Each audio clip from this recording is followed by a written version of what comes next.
कहानी जादुई पत्थर। एक छोटे से गांव में अली नाम का एक ज़हीन और नेक दिल लड़का रहता था। वो हमेशा दूसरों की मदद करने के लिए तैयार रहता।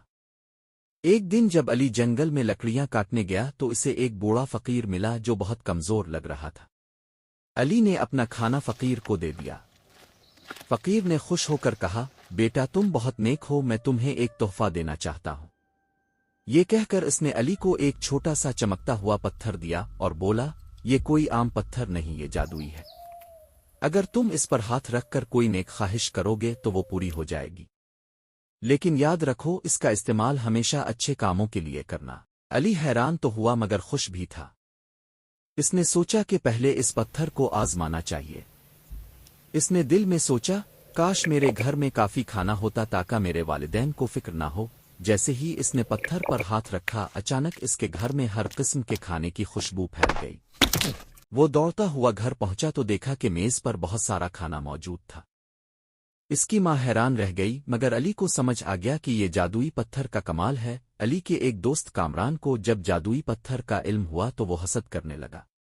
वो चाहता था कि जादुई पत्थर उसके हाथ लग जाए। एक दिन जब अली दरिया के किनारे बैठा था, कामरान ने चालाकी से पत्थर इससे चरा लिया और फौरन अपनी ख्वाहिश की, मुझे बहुत सोना और दौलत चाहिए। अचानक इसके सामने सोने के ढेर लग गए, मगर जैसे ही इसने सोना छुआ वो रेत में बदल गया। कामरान हैरान और परेशान रह गया। इसी वक्त फकीर नमूदार हुआ और कहा, ये पत्थर सिर्फ नेक नीति से काम करने वालों के लिए है, लालची लोगों के लिए नहीं। और फिर इसने पत्थर वापस अली को दे दिया। अली ने पत्थर को नेक कामों के लिए इस्तेमाल करना जारी रखा। इसने बीमारों की मदद की, गांव में पानी का कुनवा खुदवाया और गरीब बच्चों के लिए स्कूल बनवाया। एक दिन फकीर दोबारा आया और मुस्करा कर बोला, अली तुमने इस पत्थर का सही इस्तेमाल किया, अब तुम्हें इसकी जरूरत नहीं क्योंकि असल जादू तुम्हारे नेक दिल में है।